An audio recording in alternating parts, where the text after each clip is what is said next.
good, y'all? It's your boy C Roll Money Money. That's C.RO $, host of Nerding with Friends podcast. No code name tonight, but I am joined with a friend, a good friend of mine, met down at the good old FAU. Ladies and gentlemen, I'd like to introduce Nicole Fletcher to the show. Hey everybody. So, how about you tell the listeners about yourself before we get started? Chris, I actually hate that question. It Cuz it's wasn't like a question, it was a request. I mean like, the question of what do you want to tell the people about yourself, It's such a Oh, touching okay. conversation.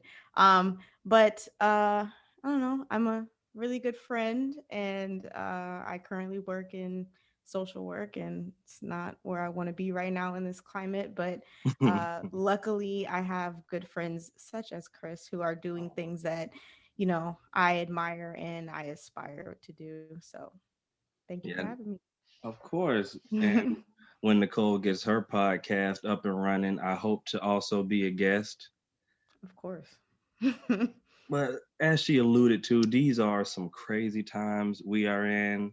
And in these crazy times, it's always good to look back to simpler times, happier times. Nostalgia has swept through culture and media in the past couple years. So this new series we're doing on the show is going to be a recap of the big three of networks of cartoons, and we're starting off with the OG Splat Nickelodeon. Nickelodeon. That was always something sung to me It's, growing up. it's ingrained in your head. Like when I think about those big three, I don't know what channels y'all had down there, but here it was 34, 35, 36, Yep. back to back to back. It's the same everywhere. I used to go to my grandmother's house in Virginia. Same For real? back then. Yeah, back then it was Damn. because it was the rabbit ears. The rabbit ears was just, everybody was the same. You're right. And Nickelodeon, I think, was really out of those three the first one to like really make TV shows for kids. And it shows with this insane lineup they had starting off in the 90's. These shows are older than us for the most part. They're big three. And that's Doug, Rugrats, and Ren and Stimpy. And outside of Rugrats, the other ones didn't last too long. But let's start this conversation off with Doug. Yeah. It's really interesting that I'm looking at these premiere dates and they all aired on the same day. They like hit the ground running with that one. Yeah, this was their first shot at original um, cartoons when Nickelodeon was first created. Nickelodeon was like back in the day. It was you'd go basically see a movie for a nickel, and when they created this, it was like, Kid, this isn't for kids. These old ass shit. Like nobody's doing this." And it was packaged in a deal with MTV, and they took a lot of Hmm. the stuff MTV was doing at the time. Like they had like the trippy spaceman and all the colors Mm, flashing, mm. and they moved it over. They was like, if these stoners and druggies like this, maybe it's something for kids in here. Maybe their kids will like this. So I'm that's how pretty we sure. that's how we got all that crazy, like the little orange dude walking, he slips on a banana peel, he turns into a splat, the Hmm. cowboys singing, the puppets, I Nickelodeon. didn't think about that. I was just watching some of the commercials and it had the old like doo-wop type Mhm. vibes. And at first it started off like with people cartoons, cartoon figures of people. And then they ventured off and would have like zoo animals singing it. And so I'm like, Crazy. they really marketed to kids the same way that they pretty much market to adults. So Right. And I feel like they cast a somewhat of a wide net because Rugrats could be for something for like the little kids. Doug is something for those a little bit older. Doug mhm. himself, I feel like he had more stuff I related to as I got older, as opposed to the stuff that I liked about Rugrats being babies. Yeah. Like Yeah. Doug had, he had his small group of friends. He had his dog. Yeah, I was talking about Skeeter when I said his dog, but he actually had a dog. Both. Yeah, pork chop. Yeah. Um, we all know Skeeter was black. Patty was black. Yes. Um, Patty could have been mixed, but yes, I agree. okay, but but they were the only people that looked black. Yes. Yeah. Then, well, actually, were they? No, I feel like the Dinks were black. I felt like, I always try to, which is a bad habit, to generalize a group of cartoons. Like all the blue ones are black, or all the, you know what I mean? It's ridiculous. But sometimes when you look at it, it kind of was like that. And it was kind of how they acted too, like Yes. you could Yeah. tell like Skeeter was a bruh. You went to his family, had Yeah. all them. I mean, he had that Shout badass out little to brother, representation. Yeah. right? Yeah, There dad was was early always angry about representation. some shit. Yep. Hmm. He was just a cool kid. Yeah. Talk about representation for real. And then, they marketed again to the 90's black community with because didn't Doug have a rapping episode? They had a couple of rapping Yes. Okay. episodes. Okay. So It I was, my memory serves me it was correctly. a few of them. It was a lot of rapping, a lot of music. Doug, that was another thing I liked about that show is that all the little cutaways they did the cutaways before for Family Guy, Yeah. Yeah. and they were a little better. He was always imagining stuff in his dream. I still remember banging on a trash can, Hmm. drumming on a street light, playing on my banjo. One of the most overlooked fictional bands is the Beats. Yes. I should have freshened up on some Doug, but Yeah. yes, I do recall Hey, all of Doug it. had them bangers. IU, killer tofu. Yes. Ooh, ooh, But killer I see what you tofu. mean though about they really did a really good job at catering to different generations, and or not generations, but different types of millennials, different age It groups was of something for the millennials. whole family, Because I like do remember Doug, but my brother, I had an older brother. I have an older brother. He's not dead or anything. But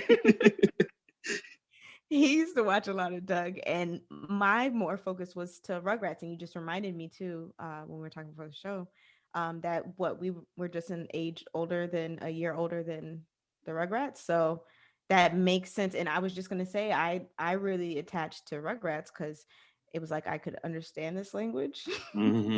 This hmm curiosity of being a baby, you know what I mean, and not being far from that experience, but also now sharing that experience with other people. And then going to school, of course, that was my favorite thing about TV. um just when the boom of TV even happened, or you know what I mean, because we remember a time where there wasn't, or hmm people didn't have TVs in their rooms and things like that, or in their house, let alone, right, or got these channels, you know what I mean. yeah, So when that boom happened, I do remember, just being attached to the fact that I could look at these things and see myself within these things, like Susie, um, and then go to school and connect with people about these things, which is pretty much all social media is today. You know what I mean? Our connection to media, and that right. was the first of it. Rugrats is the Yeah. original Twitter.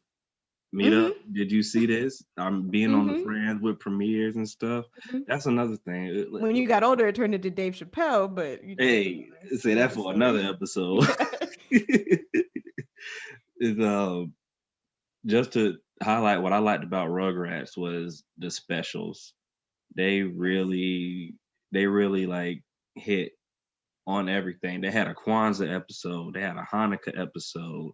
The Mother's Day episode was possibly one of the most touching episodes in children's animation. Mm. Yeah. Um, Yeah. I enjoyed the first thing I remember, and this was maybe in 98, because I definitely didn't have a TV before 98, or at least I wasn't able to touch a remote or know what a remote is or any of that. Um I remember the movie. That was the first time I went to the movies for the Rugrats movie. And Mm, then I remember, of course, when things came out right after the movies, you didn't have to wait a couple months. They sold the VHS and it was orange. And yeah, it was just something just so mesmerizing, so cool, like about the brand of Nickelodeon. This Paramount. orange. Yeah, yeah. Yeah. Mm-hmm. CBS All Access. That's pretty much. I figure that's going to be Nickelodeon's streaming service. You know, Disney has Disney Plus, Cartoon Network has HBO Max and Hulu. CBS or Paramount Plus is what it's going to be called. I feel like It that's would going to make be. sense at this point. Yeah, it's the only one that doesn't have it. I'm interested to see. You know, like a little known fact is that Doug actually was one of the first shows to leave Nickelodeon. I guess maybe their catalog just started to expand, but that actually shifted over to Disney. Mm. But Mhm. you know, I feel like Rugrats really like was the SpongeBob of our time. When you look at the longevity it Yes. had, The and connection, yes. yeah, like that was the staple for a while. And I agree. what? And I actually have something good to tell you. Well, not good to tell you, but something I thought about now that you mention uh that, although this didn't do as well as SpongeBob, but Rocco's Modern Life, I Mm, was rewatching Rocco's Modern Life, and it was very, very mirror image SpongeBob. Like, really think about it.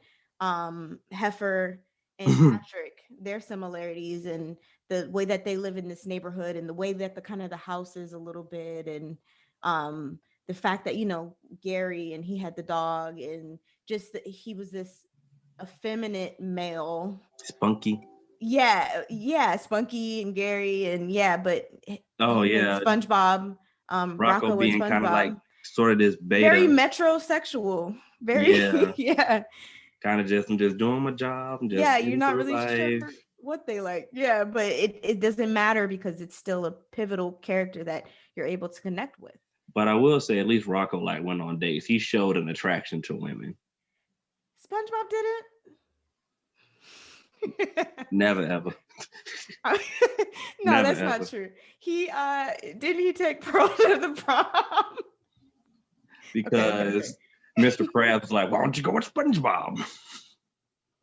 He had charm. Anyway, He had a little book, and that's you're right. nasty. He You're he right. a grown ass man.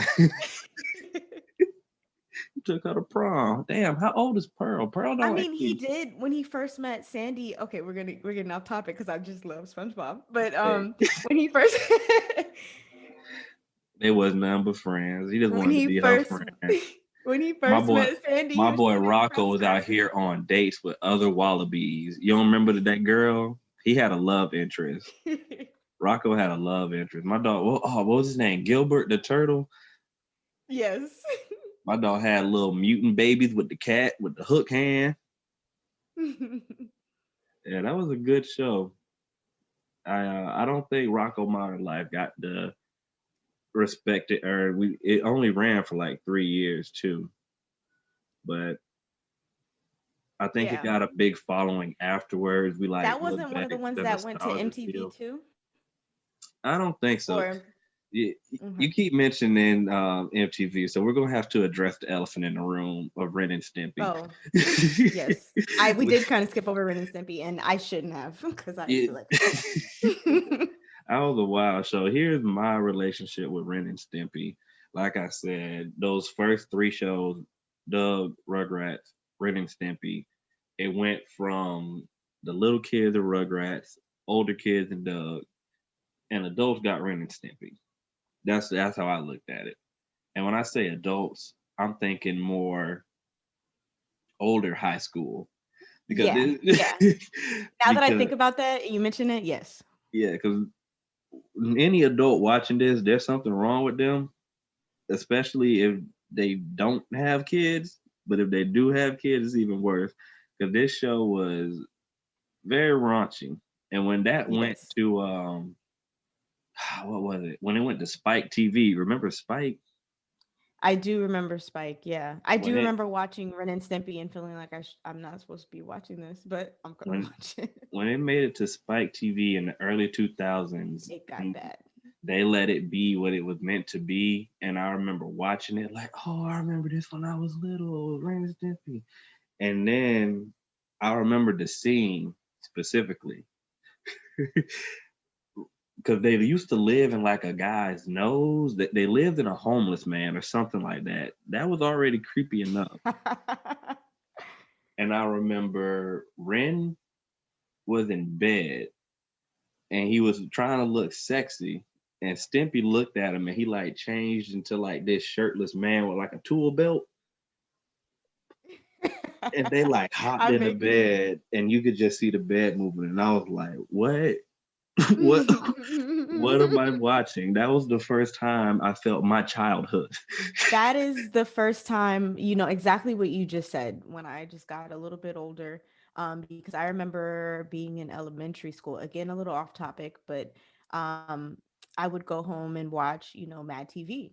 And I want to say Ren and Stimpy either came on before or um, after Mad TV. And it was something that you had to catch. Technically, you would have been in school, I think, at that time. But you could catch it, for the schools that got out around like 2:30 and live nearby. And and I do remember my first cartoon boobs was Ren and Stimpy.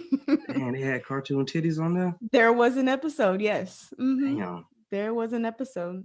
I can't remember my first pair of cartoon titties. You would think that'd be a monumentous occasion in a young boy's life. That come to me. Cartoon titties, yes. Cartoon titties. Anyway. Anyway, but Yeah, yes. what more could we say about these first four? That Uh you know, I the nostalgia is definitely there. I mhm. feel like the nostalgia for those two shows hasn't really happened for Doug and Rugrats. For Doug, it's kind of out of their hands. That's Disney's now. But I would love to see uh not a reboot. I know they're working on a reboot of Rugrats. They are. Mm-hmm. I don't want them to reboot anything. Nobody likes. Eh, not everything deserves a reboot. I would prefer them to reboot all grown up before they touch Rugrats. Just let it be. Yeah, yeah. I do remember being interested in that one episode of Rugrats where they I don't know if they became grown up or if they were dreaming. You remember the episode? But they were all adults and they like, had adult bodies, but still the They baby still had the faces. baby hairs. Yeah. I'm glad you brought that one up because that was something I wanted to say about Rugrats. Even as a kid, if you like watched it and you kind of like just use some critical thinking, Hmm. you could learn a lot. Hmm. You could learn a lot. I remember in that particular episode, they they said my daddy always starts his day with a cup of mud. Mud. And they're like drinking mud, and he was like, "Oh, we're gonna get fired," and there was actual fire, all the kid stuff. But it's like, oh, Hmm. okay, One that of my means he. friends used to always use certain words like the Rugrats, and I think there was an episode where they were talking about a Band-Aid, and they called it a band glade. And it's so funny that that's what goes on when kids don't know words and letters and things like that, so they're just repeating what they heard. When I was younger, the Mariah Carey song Fantasy is 90s song, sweet sweet fantasy Hmm. baby. So I used to think she said medicine. I didn't know this word meant fantasy. So I used to think it was sweet sweet medicine baby, because my mom gives me medicine. Like, so that's That's just that yeah. mindset of a child, that I'm gonna fill in this thing I don't know with the closest thing that I know. And that probably helped you when you were sick. Most kids don't like taking medicine. Now you got this little jingle you can sing. If Right. it was me, I wouldn't have corrected you. Yeah, sweet medicine, baby. Take this. Take your ass to bed. Yes, right. Yeah, Nice one. I mean, to this day, like if somebody's like, "Hey, Chris, you want to do this or that?" and I'll be like, "Oh, I got the kids, I got work, I got responsibilities now, like Responsibilities, yes, I do. responsibilities." I remember that one. Yeah, yeah. Lots of relatability in Hmm. Rugrats for me. And then the other two were just me venturing out. I feel like I thought I was being grown watching Ren and Stimpy and things like that. You know what I mean? Like Hmm. that was my perspective on it a little bit, coming from that young age.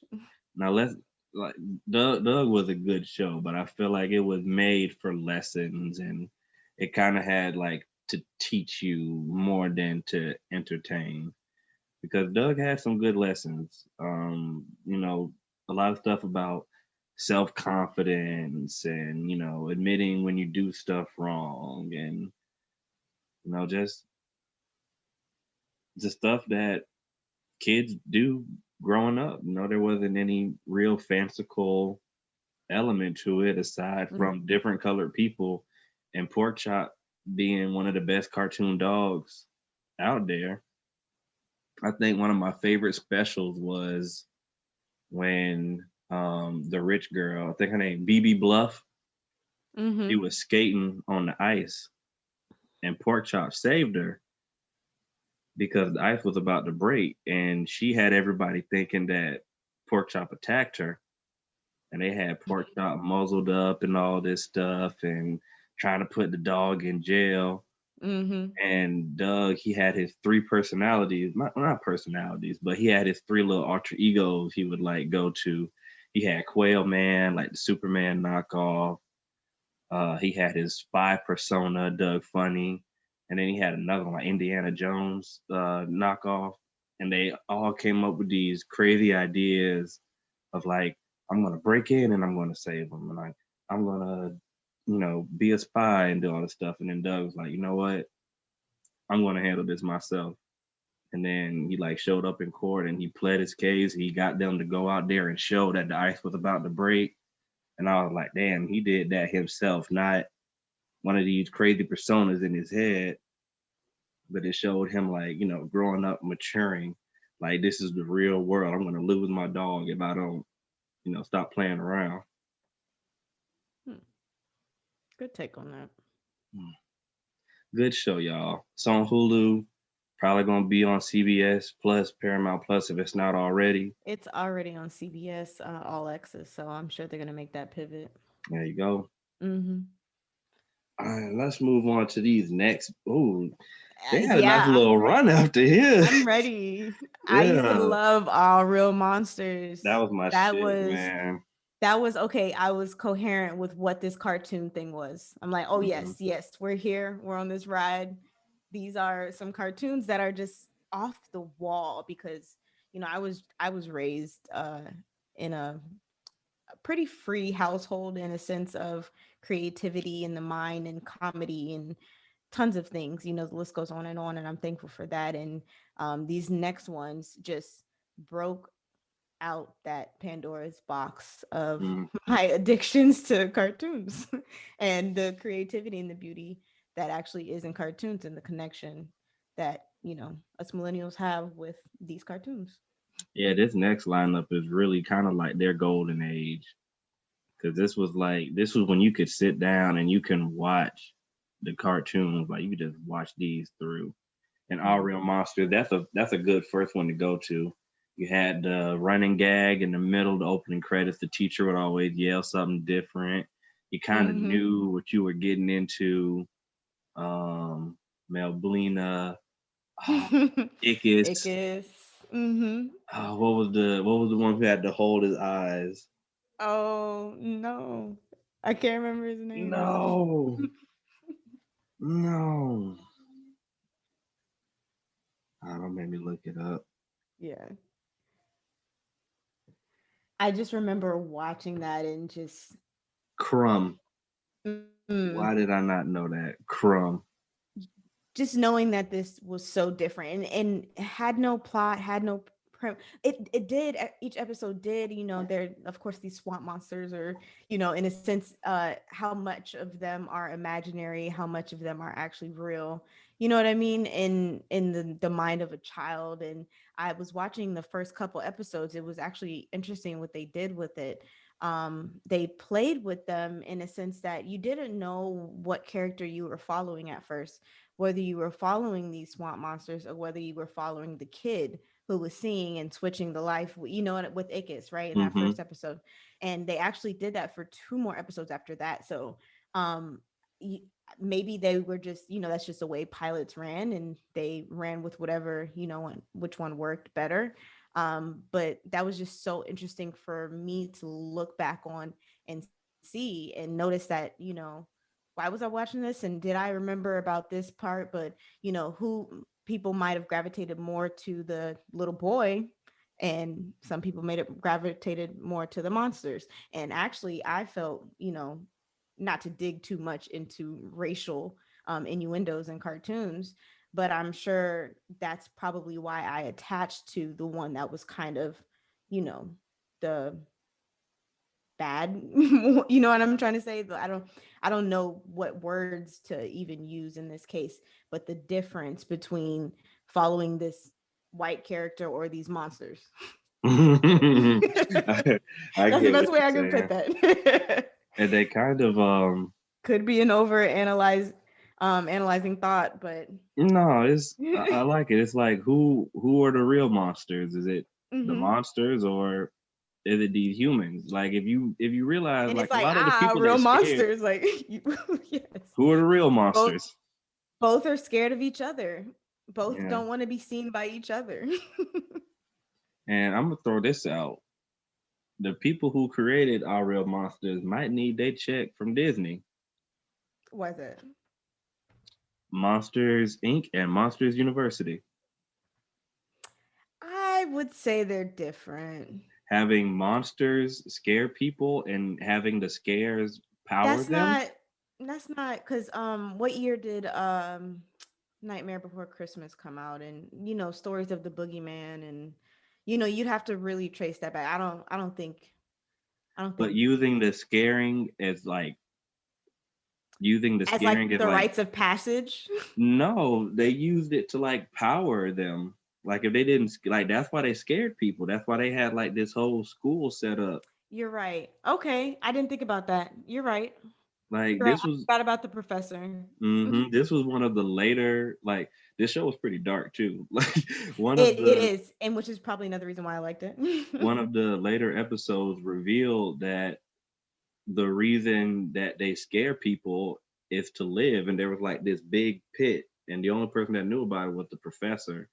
And basically, if there were no more screams, all the monsters would die.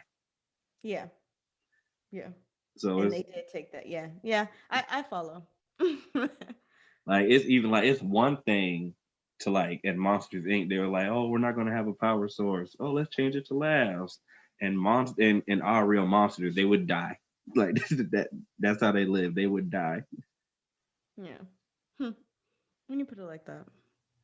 But then it wasn't two more years until Hey Arnold and KaBlam. KaBlam was my funk. KaBlam was my shit. I feel like Hey Arnold was kind of like that replacement for Doug Mm-hmm. I agree. because it They was did the same type of premise. same type of premise. Arnold might have had he had some better adventures. Like his room, first of all, like I fucks with Doug's, but Arnold's room was like gold. Oh yeah, I always wanted a moonroof, sky roof, whatever you want to call that. He had a little fold out bed. He had the little clock. Hey Arnold. Hey Arnold. Mm-hmm. Cool kid to be poor. Well, not even be poor. Was he poor? What is poor when you're a kid? I mean, Um, hey, his grandparents they was collecting rent. they were, they were. I remember one episode they sent Arnold out and he met all the neighbors, him and Gerald. And he even had his own black friend. Look at that. Definitely, yeah. No, KaBlam was one of my favorites. Probably next to maybe no, it's hard to really pick a favorite, but KaBlam would definitely be up there because I just enjoyed the it's probably why I got into Mad TV, the Yeah, that sketch skits, like comedy, yeah, there you go, sketch variety, comedy. so much variety. You Yes, didn't know yes. what you were gonna get. And short, and for people's minds that just kind of move. Um it Let's just short. what was your favorite? Well, let's talk about the main characters first. Who were the hosts? You know what's funny? I was trying to find this to rewatch, but I couldn't really because it's all sketch comedy. So I don't remember. Was it a host? I just remember it just being all over the place because sometimes the action figures would talk to you like they were the host, and I don't know. Yeah, because it Was it started the off. action figures? It was Henry and June. Henry was the. God damn it, let me pull them up. Y'all can't see, but she can. So Henry and June, they were pretty much the host because if you remember back, Henry and June would have their own adventures going on, and they would always cut, and then it would be like, "We're gonna go watch Sniz and Fondue," or "Y'all watch Sniz and Yes, Fondue." yes, yes, yes. Okay, I do recall. So they were like they knew they were like part of a cartoon. Yes. Oh yeah, yeah, yeah. Okay, okay, okay. I do remember them. They were the host of the show. Yeah, they were the hosts, and I like their dynamic. I I Yeah, I felt like do it was too. good to have like a boy and girl, and for them to like just be friends, because you really didn't see a lot Was of that a that. boy and girl? Yeah, Henry and June, boy and a girl. Why did I not register that that was a girl? She's pretty tomboyish, which is another thing I like. Like, look at her. These are hipsters. Henry looks like Donald Glover. I guess it is a girl. I always wonder why she got that little lump in her head that's a ponytail. Said a lump. I get it. Okay. She had like one of those raspy voices, right? Mm-hmm. Yeah. Yeah. I never know. You learn something every day. He is, you know. And yeah. So what was your favorite little sketch they had on there? Prometheus and Bob. By far one of my favorite. Just comedy I gold, silent comedy gold, silent. That was that old school shit, like that, like kind of like some Three Stooges type Hmm. comedy. I remember they had the monkey too. The monkey down there, the smartest one there. He had all the fun. The monkey was the smartest one there. The monkey had all The the you fun. had, and I think it just kind of represents. It's probably a Freudian thing, I'm sure, at some point.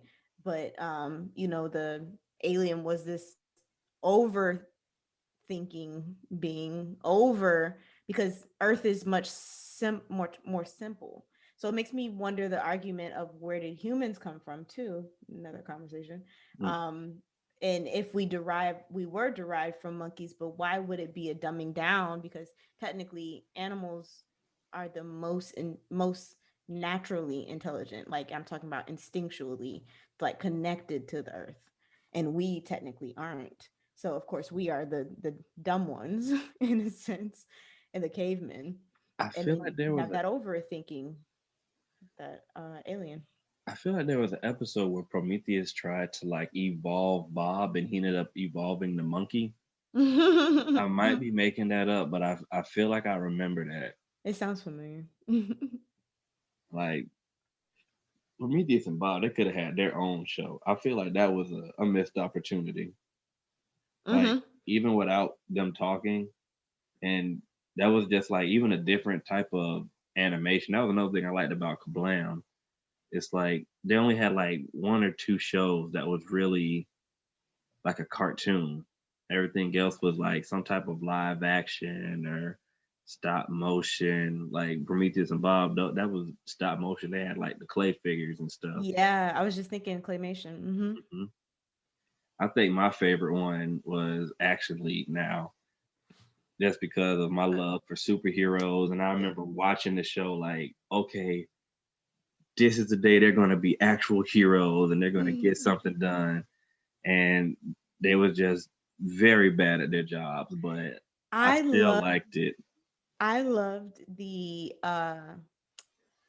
just the realness of action of just the whole thing of it, just the the fact that when they would fly it would look like they tossed this doll, which is what they did. That they tossed this doll and recorded it across the room. And that was them flying. You know what I mean? Just very creative, very out of the box type of ideas. They used to ride around like strapped to this remote control car. Like that's a Yes. show that you could make with your friend. Like that. They'd go swimming in the sink, the kitchen sinks or something like that. I do Hmm. remember, or the backyard pool, maybe. I can't remember, but Stinky Diver used to always be in that damn yes, toilet. yes, Better not be in yes, that toilet. yes, Milkman with the power to melt. yes. I remember one of my favorite episodes. I don't know why, but like Milkman grew, and it was just like a dude in this giant melted man outfit running around playing with toys, and I was like, wow, that's trippy. That's wild. What am I watching? But I loved Right. it. And at a point, it's like, what am I watching?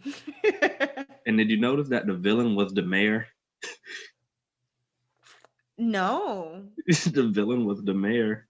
You know what's funny? In all of these KaBlam sketches, I don't remember villains. Like, I don't remember any notable villains. The mayor was the villain in Action League now. Life with Loopy, she had like that was like very random stuff. Life with Loopy, I like that one just because I would like to see what kind of shenanigans she got into. Again, it had some cool animation, and it was her brother telling the story all the time, and I always thought that was interesting because you got it from like her perspective because he would always be like, "Oh, Loopy's crazy," but we saw it as Loopy would see it. You know, like when the fish got flushed down the toilet, he came back all swole and shit. They And I don't know if you guys remember Sniz and Fondue, but I feel like that's another show that could Yes, have been they were like black. its own If thing. it's It, if you can that that is assign that's cartoons. that's that's Mordecai and Rigby. Like that is Yes, all Mordecai and Rigby, I didn't Sniz think and about Fondue. that. Great connection. Like we've we've been having like this like relationship with like a type of character for so long, where it's like they're adults, but they act like kids, and you don't see them like burdened with the responsibilities of being an adult. But you know what's beautiful about that though? I've always felt like I've always, and of course it's so stupid to say, but I'm sure people will resonate with. I've always felt like me. It's like when people tell you, you know, or ask you on a birthday, do you feel whatever next age over, and you how do you feel? How does it feel being this 1 year older? And you're just like, it Mm-hmm. feels the same. I still feel like me. So when I watch, Sniz and Fondue, and now that you make the connection to Rick and Morty, it's interesting. Like you're always a kid. You're always gonna have that creative mindset. It's the numbing and dumbing of that childlike exploration and just curiosity and comedy. You know what I mean? That really continues in our life, and that's what I love about Rick too. Like, you know what I mean? Of course, now an adult who can do dangerous things like drink and do drugs and all these other things. But that's beyond the point. He still lives this childlike creativity that doesn't go away. And that's the best thing about, millennials still watching these cartoons. I think that's what resonates greatly. It allows us, nostalgia allows us to remember at least what we once were in a time that we were free. We weren't bogged down with life, you know? Mm-hmm. Like Life. Rick and Morty, Finn and Jake, um, Mordecai and Rigby. it's good to just get like that good dynamic. You get older, you don't talk to your friend from high school, you don't talk to your friend from college that much. You watch these shows and you think, maybe let me give them a call. It keeps you grounded. It helps humanize us in a way to relate to these fictional characters. And we spent a lot of time on the characters for KaBlam before we go on to these sibling shows that came out. See there? Some Mm-hmm. sibling shows. Mm-hmm. Let's talk about Spin-offs. some of the characters in Hey Arnold, because what I loved about that is it really showed like a community. It was really about everyone in that neighborhood, because you had the teachers were important characters, the people who worked in the city were important. You had Mr. Green and his meats. You had the mailman. You had all the people that lived in his granddad's building. It was a large diverse cast of characters. They even had two Asian characters that weren't even related, and Phoebe and Mr. Wynn. Yeah, I Hey Arnold was just, and it doesn't, like, I do remember watching, I do remember being tuned in. I don't remember having a deep connection with Hey Arnold. But that's not to say that it isn't a great cartoon. It just was a mirror image, I'm sure, of New York. Mhm. So, not being from New York doesn't mean that I didn't notice or didn't, I don't know, get the same type of lessons and same type of messages.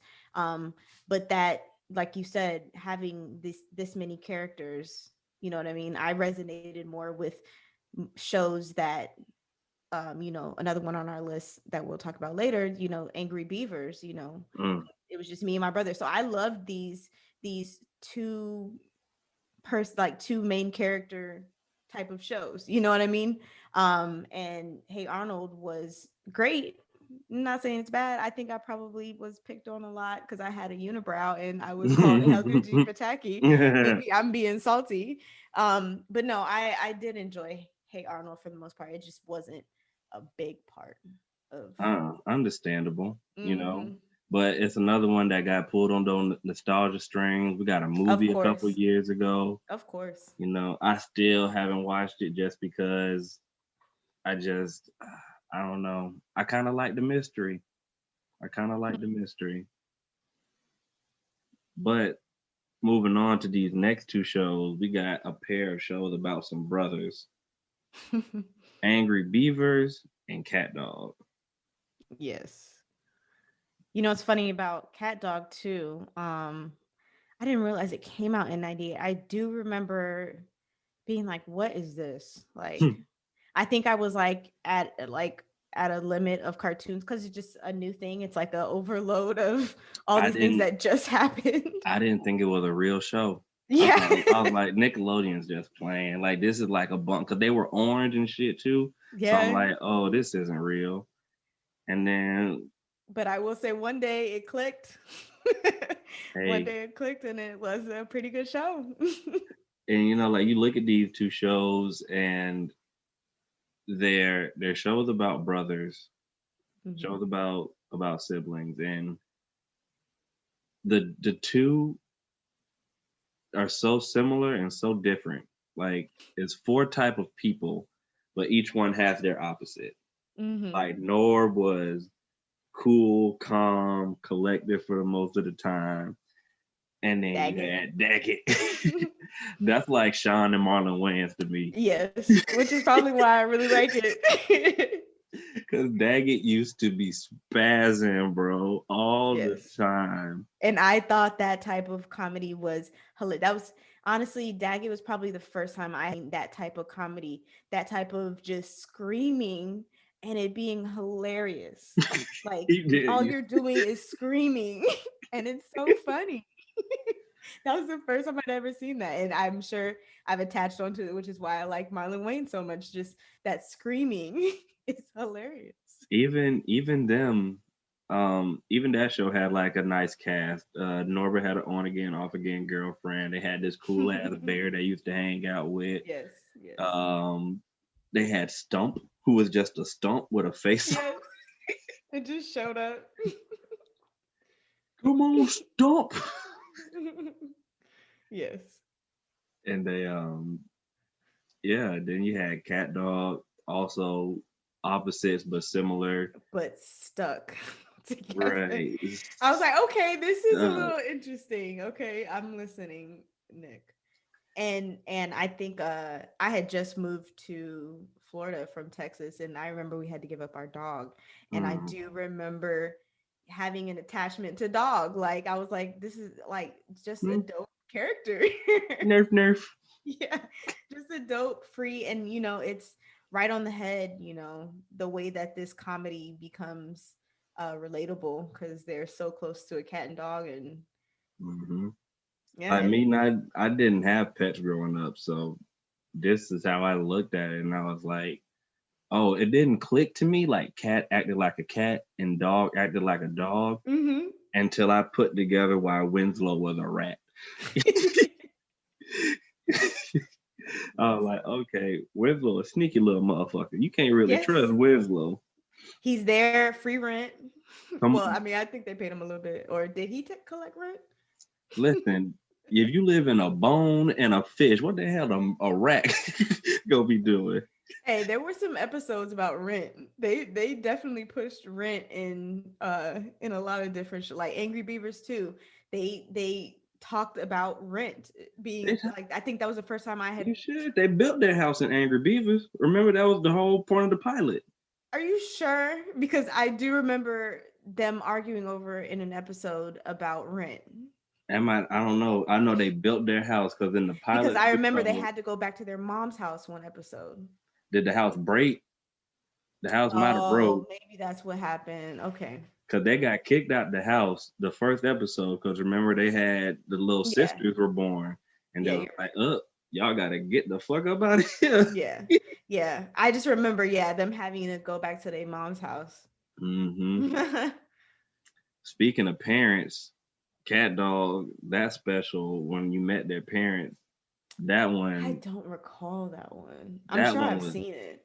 that one was touching. I can't remember how they got tipped off, but basically they went through all this stuff, found out that their mom is an abominable snowman and their dad is a frog. Hmm. And they found them and raised them when they were babies. And then I a might not have been storm, accepting of this episode, so I blocked it out. man, because you wanted to know like where they really came from. Hmm.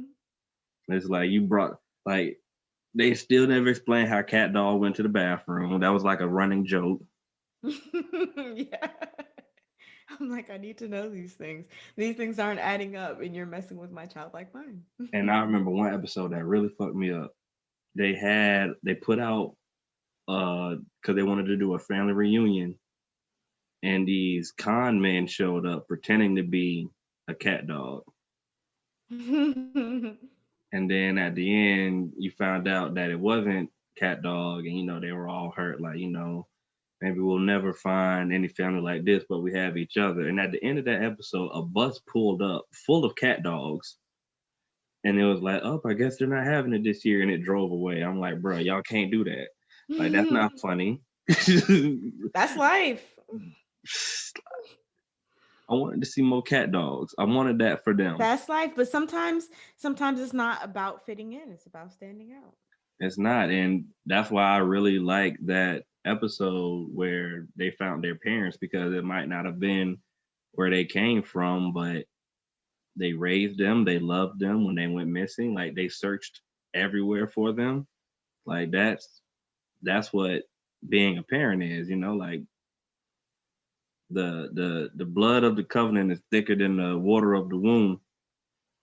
Hmm. So it's those bonds you make with people being stronger than that blood tie. And I felt that was touching. Yeah. Yeah. It's deep. D So for a Nickelodeon show. yeah. So I admit I had to look up oh yeah cartoons because I was like what is Oh that yeah, cartoons. and then I noticed that it's just a group of spinoffs. Mm-hmm. Like that's where Fairly Odd Parents originated in Chalk Zone and stuff. Yeah, So it's if you watch Cartoon Network, it's pretty much like What a Cartoon or cartoons basically. It was a chance for young up and coming animators to get their start. And as you mentioned, that mm. brought along two mainstays in Chalk Zone and Fairly Odd Parents. Both had pretty long And runtime another for one TV that's shows. later in the 2000s, My Life as a Teenage Robot, or That 2003. did start on there, That was didn't it? another one. Mm-hmm. Yeah, they had Butch some. Hartman. Yeah, yeah. Good old Butch. He gave a lot. He's still very active on YouTube. He like draws and like says what he would do to continue some of the shows and stuff. So that's always fun to see. Mm-hmm. And Wild Thornberries and Rocket Power.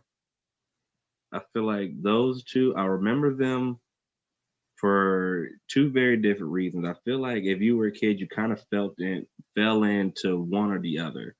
Like if you were one of the outside kids playing sports, riding bikes, you were all in on Rocket Power. If you were more like somebody who likes to read, a little bit nerdy, you fell in with Wild Thornberries. I disagree. I disagree. Really? I totally disagree because I was totally into pretty much the next lineup of, and I'll tell you, really quickly. Wild Thornberries, Rocket Power, as told by Ginger, Invader Zim, Fairly Odd Parents, Chalk Zone, and Jimmy Neutron. Um, I was all in for all of them, and it allowed me to be the multifaceted person that I am. Because my dad grew up, I mean, my dad grew up, I grew up in the military. My dad was in the military. So Wild Thornberries resonated really deeply with me because I grew up The camping, traveling. things like that, and traveling and had an interest for animals. And, and like you said, you got it from the head for reading books. I did like to read books and things like that too. But then when I moved to Florida, I grew up with all boys. And so I resonated with Reggie really deeply in Rocket Mm. Power, being the only girl of a group. And, we're all riding bikes and playing these really, tougher games, as a child Can that we I just normally wouldn't have played. can we just interlude and talk about how innovative Reggie was to have her own magazine? Yes, no, I was looking at that and I was like the boom of laptops. Like they were talking about their laptop, her and Sam on that first episode, Hmm. and that's think about the people that are in magazine now that you know at that age having a laptop that was an interest, or anybody, you know what I mean. Now we're in the age of pretty much anybody selling anything anywhere on the internet. um, you probably got to exercise that when you got your first piece of technology, in a sense, or at least got a taste of the possibility of what this thing could do. And yeah, she was dope. She was definitely dope, definitely a pivotal character for the show, and the leader, the oldest. And yeah. And then as told by Ginger, I wanted to say that I rewatched this one and it triggered me. I rewatched this one because I do remember um they came on Sunday nights, and I always had girl drama in Mm. elementary school. I always had girl drama. And so watching As Told by Ginger, I remember watching Sunday nights like give me a message to handle my bullying at that I'm going to have in the morning on Monday. And of course it never gave me an answer or anything like that, but watching it made me think about how anxious I was about going to school the next day. So all of these pretty much resonated well with me. Invader Zim, I just like off the wall comedy, of course, And another dark and show. dark stuff. I like dark stuff. That was a dark show as well. Mm-hmm. Yeah, let's Wild Thornberry. You learned a lot watching that show about the animals. You know, I can't remember anything off the top of my head. It's been how many years?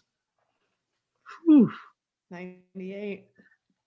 Since it ended almost what 18 years ago. hmm I used to play. This is when, of course, the boom of technology again. When I had computer class in elementary school, I would, they would give us free time on the computers, and I would go to nick.com and play Wild Thornberries. And they had this game where you like keep the animals, and of course, you got to feed, kind of like Sims and all that other stuff. Mm-hmm. That's still Animal Crossing. I'm sure all that Facebook crap where Talking you about just Farmville. yeah, Farmville, there it is. Where you just tend to these animals, and so you create an account. And so yeah, no, Nickelodeon was dope for having the online games. Like, shout Mm, out to that. um Being able to keep us addicted and connected while still at school. yeah. Who was your favorite character in Wild Thornberries? Definitely either Darwin or Debbie. Mostly Debbie, because she has style. Like, that was the style that I wanted to have. I was like, when I'm gonna be a teenager, She I'm really gonna be didn't want to be wearing there. baggy. Yeah. She really did not want to be there. Their mom, their mom was underrated because she was about that action. She was the badass of the group. She was. Nigel was he had his time some episodes, but for the most part was pretty helpless without her. So For Nigel, it would be surprising when he like I don't know, like because he's smart, but I feel like his surprise moments came with like his intellect, whereas like their mom would be like in some full survival mode type shit. hmm Like mama got shit done. but I that's fucked with moms though. That's moms for you. I fucked with Donnie. Donnie was wild. Donnie, yeah, Donnie was wild. Yeah. Donnie was wild, and he probably had one of the saddest backstories in Nickelodeon too. I don't even want to get into that. Rocket Power, you already said your favorite was Reggie. I fucked with Squid and Twister Yeah. personally. Twister, This was funny. This was a funny they were character. funny. I feel like they were the funny ones. You know, I feel like Otto always had some drama around him, but you know, and I remember Twister's little cousin. He's always calling him Maurice. Yeah. Oh man, as told by Ginger. I remember probably my favorite episode was when Darren got his face thing off hmm and all the Oh yeah, girls he was wanted him. beautiful. And I was like, damn, I wonder what's gonna happen. And it was just off. And that was like one of the first times like in a cartoon when somebody changed Uh and it didn't go back. yeah. Yeah. Hmm.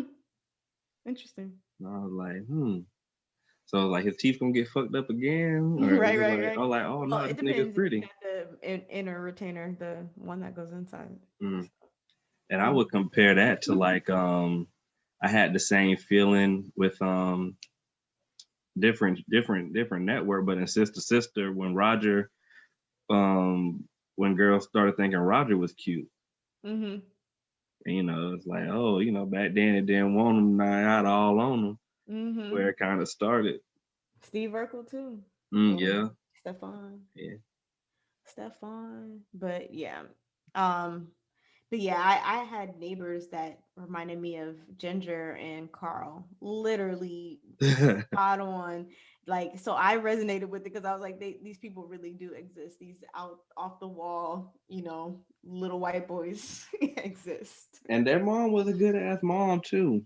Yeah, she was. She did Very, what she very had to do. solid family. Single mom I'm definitely not working bashing with a hormonal daughter and a crazy ass little boy. She held shit down. it. Yeah, it was so interesting to watch that one again. Out of all the ones that I probably rewatched, um, definitely touching, Out of touching some areas. out of all of these, Invaders Zim would be the one that I would probably want to rewatch. Of the ones we talked about now, that I feel like there were You said probably a lot of Invaders Zim. yeah, I feel like there were probably a lot of stuff that went over my head when I was younger that I would definitely catch now. Did you watch? Because I love Invaders Zim. Did you watch? They The did a movie, reboot episode on, yeah, a movie on Netflix, maybe like 2018. Nah, I haven't watched that one yet either. So that's what I wanted to also mention to you is just I think it's really cool how they are doing different type of reboots. Like The Rocko's Modern Life one. yeah, that and I enjoyed it. And how it's they are making it, of course, this is what you do with cartoons, you make it relevant to the times, but again, it's something that reflects and resonates with millennials a little bit different. I feel like, maybe it's because I'm not anybody else and I feel that way, who knows. But I do feel like because it was so ingrained in us and we watch these things religiously, making something now and reflecting it to the times just touches a different space. And I felt that way rewatching, or not rewatching, watching for the first time the new Animaniacs on Hulu. Definitely. Dope concept. I loved it back then, and they made it very relevant to like history, and there were some episodes that were about history, and of course I'm learning these things in school, so it's making it a correlation for me in my mind to also enjoy the things that I'm learning, to be comical about the things I'm learning. And then now I look at it now as that reflection of don't take all this, life stuff too serious, because there's comedy behind that too. You Definitely. know, Real good points with Animaniac. We got to talk about that when we do a Saturday morning show. definitely. I learned about different countries. I learned about presidents. I Hmm. learned my states from Animaniacs. Like, Yep. yeah, some good shit. And now we get to period of Nickelodeon. But It was. before we get to this, hear the word from our sponsor. Welcome back to the Nerding with Friends podcast. I'm your co-host C-Ro Money Money. That's C.R.O double dollar sign. Joined with my friend Nicole here. We're about to wrap up our Nickelodeon rundown recap, 90's and early 2000s TV shows. We got into Invader Zim, Hmm. which came out in 2001, but we're going to have to take it back 2 more years and talk about Nickelodeon's GOAT. You call it the goat? I don't Numbers think it's the don't goat. SpongeBob, num unless you're talking about I'm SpongeBob. talking about SpongeBob. Oh, Numbers okay, okay, numbers okay. don't lie. Just making sure. Numbers don't lie, and SpongeBob is definitely holding this network afloat. And to think that it came out like I think I was what 1999. Man, I'm bad at math. 99, I'm trying to figure out how old 7. you were. Yeah, I like 7. 7 when it came out. I feel like that doesn't feel right, but yeah, 7. That doesn't feel right, but it's got to be right. It Again, doesn't numbers don't feel right. lie. I feel Yeah, like I was older, but I wasn't. yeah. 7 years old when SpongeBob came up. My oldest is about to be 7 years old this year. I'm like, wow, SpongeBob's still on.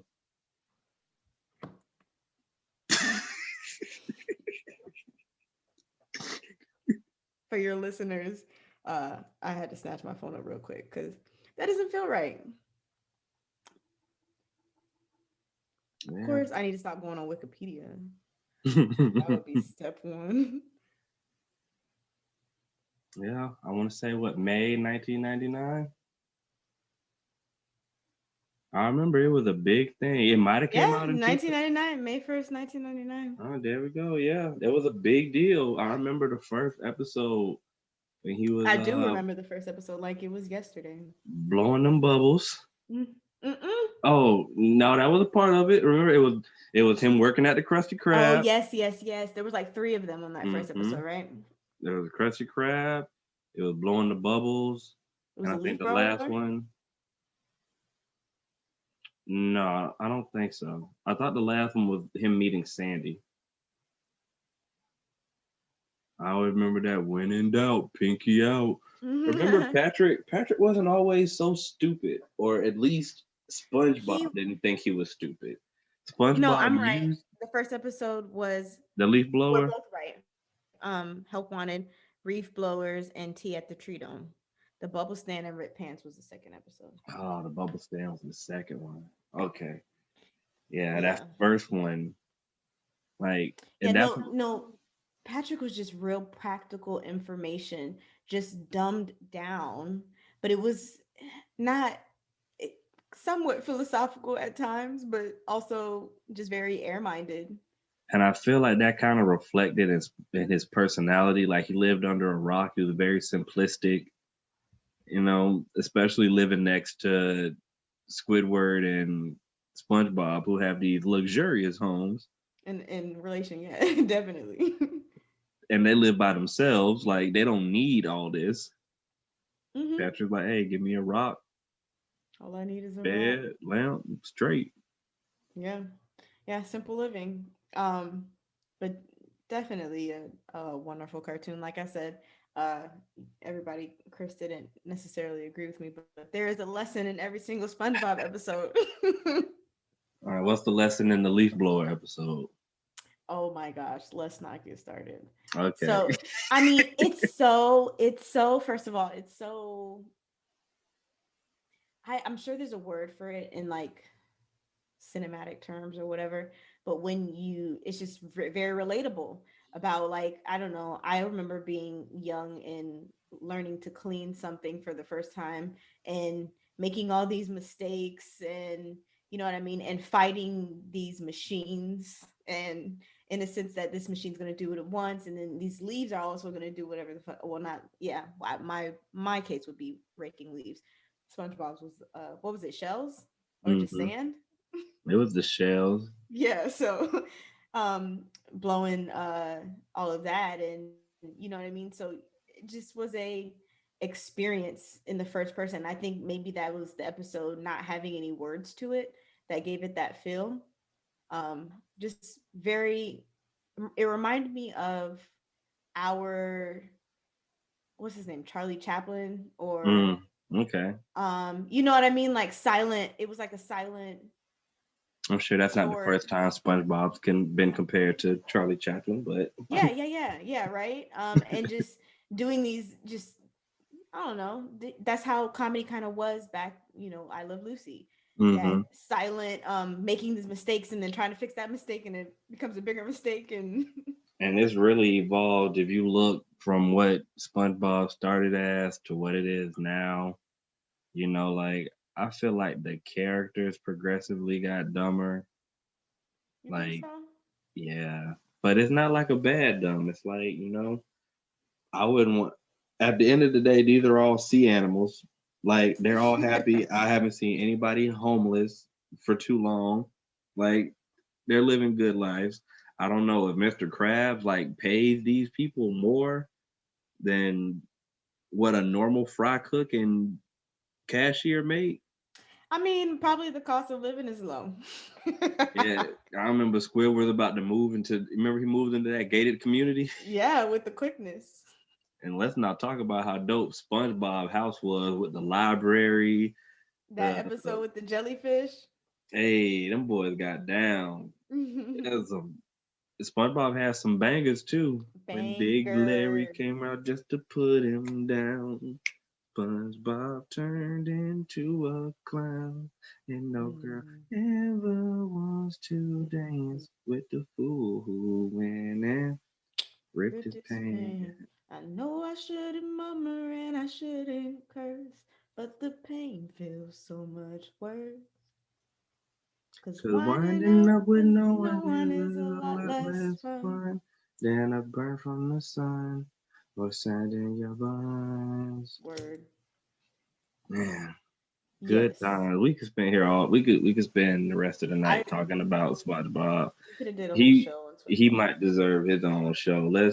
Let's get down to a show that's deserving of our praise in Chalk Zone. I feel like Chalk Zone doesn't get talked about enough, but I remember being very excited hearing that theme song kick off. Like the theme song got you excited Mm-hmm. to watch Chalk Zone. Rudy's got the chop. Chalk, like Chalk what? Zone. Oh well, shit! They yelling Chop, at me. All right. chop, chop, chop. That was low key Waka.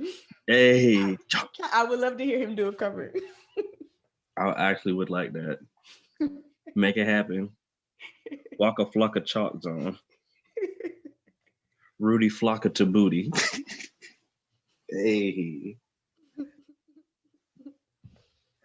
yeah, that was. It kind of reminded me of like a Rugrats. You know, the voice is I believe it was either, yeah, I think Rudy's voice was the voice of Tommy Pickles in E.G. Daily. It's so interesting to. I'm glad you brought that up. Um, look back at these cartoons and hear the voices like Susie, and Susie's voice was so versatile. Like I couldn't even begin to, maybe if I look it up, but couldn't even begin to tell you all the characters that whoever Susie's voice was. I think that's Frankie from Different World. Cree Summers. Oh sure, yeah. And she's like we that could be its own show too. Like if you look at all the black voice actors there are, like her, Phil Lamar. God damn, I can't think about his name. Oh, She was Kevin Mike. Elmira, Hmm. Tiny Toon Adventures, She was an Kids Inspector Next, Gadget, number Kids Next 5. Door, mm-hmm. Clifford the It's Big Red Dog, she's got a all grown large up. Oh well, catalog. yeah, she was still the same voice. The girl from Lost City of Atlantis. The movie that was her too. Mm-hmm. Damn. Yeah, no, she got range. Yeah, Chalk Zone definitely a show that many people don't bring up. It doesn't get talked about. Damn good show. Damn good show. Uh, I just wish it might have had a longer runtime. What And Chalk Zone?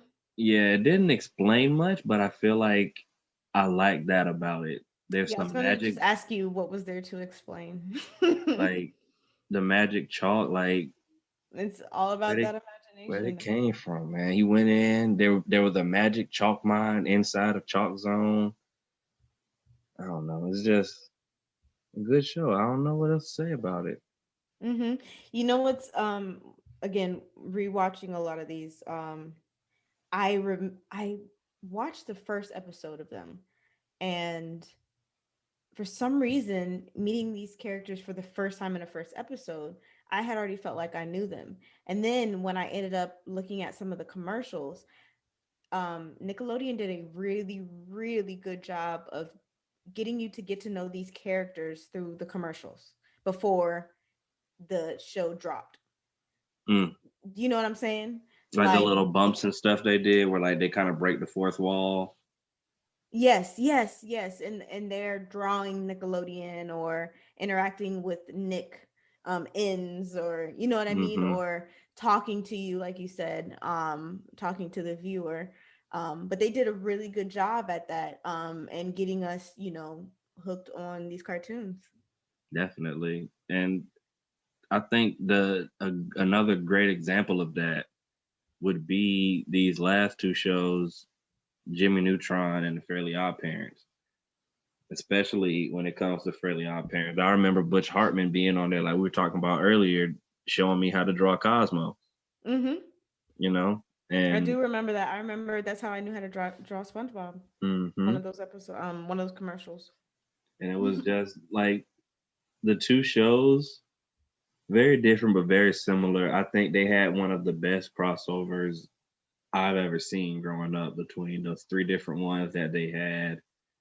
Like the shows had great chemistry, like great storylines, great villains. You know, Professor Finbar Calamitous, who never finished anything. Denzel Crocker, Fairly Odd Parent, Fairy Denzel Godparents. Crocker. You know, Jorgen von Strangle. A lot of there's a lot of stuff in there you remember. Like people ask me questions and they'll be like, "How'd you know that?" or "Where'd you get that?" I'll be like, "Internet." And Timmy used to say that every time his fairies would wish something. His parents would be like, "Where'd you get Internet. this hot tub?" Internet. No, like, oh, okay, yeah, yeah, Yeah. that's what's going on, I guess. His parents were hilarious too. They were like so very distant, but you could still tell that they cared about him. But it's like, come on, like Vicky a bitch. Like you gotta realize Vicky a bitch. Yeah, yeah. I mean, babysitters. You I talk mean, I mean, you talk about villains. Vicky was evil. Vicky might Vicky be was hormonal. First of all, Vicky was very, very hormonal. Vicky I don't was. know why his parents would have gave her a job. I don't understand how multiple people gave her a job. Her parents were afraid of her. Remember, her sister had it the worst because she'd go torture Timmy and then come home and ruin her life. Yeah. Oh yeah. Why she ain't getting no fairies? Icky Vicky, so icky. Just the thought of thinking about you makes me oh so sicky. More Icky Vicky. bangers too. My shiny teeth in me, shiny teeth, shiny teeth. Chip Skylark. Yeah. Shout out to what's his name? Chris. I think his name's Chris from NSYNC. Was that him? Not Chris Kirkpatrick. Was that him? Hmm. Hmm. I'm gonna fact check myself, but Jimmy Neutron. Always good to see some education out there. I'm not gonna say like watch Jimmy yep, Neutron is Chris gonna make you Kirkpatrick. smarter, but it was good to have more of a scientific show out there. Like there were little nuggets to pick on, like Goddard, and it was it You was know who based Neville in Goddard is, right? My boy enlighten recently got to know enlighten us. Neville Goddard. Do you know though? Nah, go ahead, enlighten me. I mean, he's a philosopher, kind of along the lines of discussions of law of attraction, manifestation, and um, how just your reality, your environment is your inner pushed outer. Hmm. Um, but yeah, I was rewatching Jimmy Neutron too, and of course I didn't know who Neville Goddard was or that Goddard. I just know I'd never heard this word before or this name before. But now that I do, rewatching it, it's interesting that it's the dog's name. You ever did a brain blast before an exam? It sounds familiar. Can you? What is that? Just he takes that second and like. That's what he just be like brain blast, and he start thinking real hard. You see like the neutrons and like it go on his Yeah, brain. yeah, yeah. No, I've never done that. Oh man. And another thing about the show, was it Libby? Libby. Mm-hmm. Was that the black girl? That was the black girl, right? Libby and Cindy. Cindy was the white girl. mm-hmm. Libby was the black girl. She's another character like the guy from As Told by Ginger. I remember that episode where they went to Egypt and she used to have like she used to have the hair that like covered like half her face or whatever. They went to Egypt and one of the pharaohs looked like her and they had to like trick the mummies to get out and they did her hair. They gave her the braids and she was like, you know what, I like this look, I'm gonna keep it. And she kept it and I was like, look at that, showing black people hair using your CGI to show like some ethnicity. Mm-hmm. It's the little things. Damn, you all Yeah. right over Yeah, I hit my elbow. Yeah. No, I was watching Jimmy Neutron and noticed I always had seen Cindy as the villain, there? in a sense, but then I went back to rewatch it and I'm like, oh no, she's not. She's No, definitely not. They're just they're they're just just kids. two yeah, they're just two kids that are fighting for that too. Excuse me. No, I'm not even gonna go there. Maybe another time. But two kids fighting for that spot, fighting for that top spot of the pyramid. And there's also some tension between the two, some romantic tension, Oh, like very much so.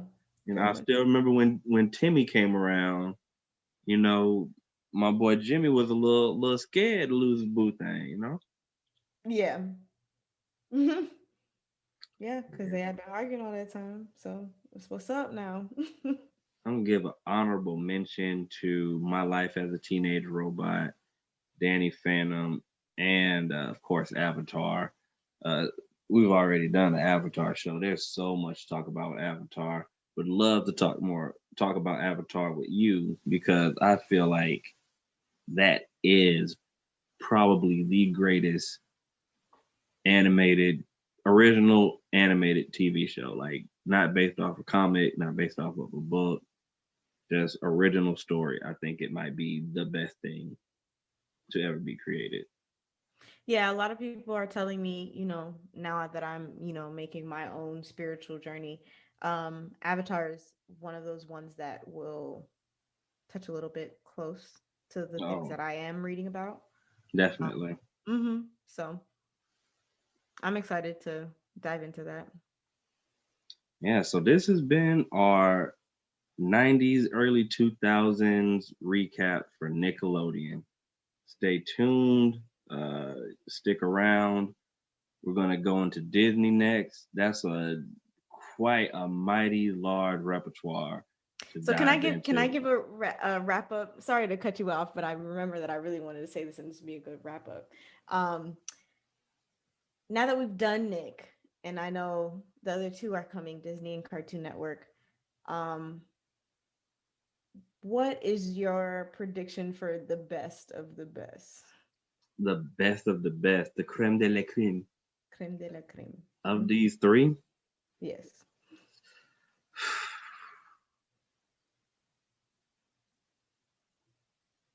When it comes to like nostalgia and the feels, it's a tough one between Nickelodeon and Cartoon Network, but I might give the edge to Nickelodeon just because it was around longer. I might just have to give it to them. Like If I talk about learning something, then yeah, Nickelodeon has it. But I had went through a spree of I don't want to learn nothing in a cartoon, so I went to Cartoon Network. And listen, so a lot of these things that I couldn't touch on with you is because I was at Cartoon Network in some mirrors. listen. If you just want to laugh, Cartoon Network is where it's at. If you wanted to have fun, be a kid, turn your mind off, Cartoon Network was where it's at. And Mhm. Cartoon Net, I'm gonna stop. Yes, It's time for it's gonna be Nickelodeon to some get good its talk. flow. It's Yeah. time for we gave Nickelodeon their flowers right Yes. now while they're still around. I fuck with Nickelodeon. And still going, still hanging on. As long as they got SpongeBob, they're gonna be alright. Right. SpongeBob ain't going Who would have nowhere. thought? Nickelodeon ain't going nowhere. Right. Rugrats handed off that baton, and SpongeBob took off. Mm-hmm. Tommy Pickles crawled so SpongeBob can ride his bike. That motherfucker still ain't got no license. Ain't gonna get it. Ain't gonna get it, and doesn't really need it. So Right. I think you've got this far, SpongeBob. You good? They've got a really good public Good. transportation system in Bikini Bottom. Everybody clearly knows you. Sure, you can get a ride if you need it. Yeah. Any final remarks? Nah, I think Uh, that was a good little recap of early Nickelodeon, the start and the boom. yeah, definitely. When you turn the TVs on, you get it on and popping. Next week, whenever we get back again, we're gonna go over to Disney, move up from 34 to 35. Well, until next time, it's been me, your boy, C Row Money Money. That's C.RO double dollar sign. Thank you again for joining me, Nicole. Of course, it was my pleasure. And we out. Peace.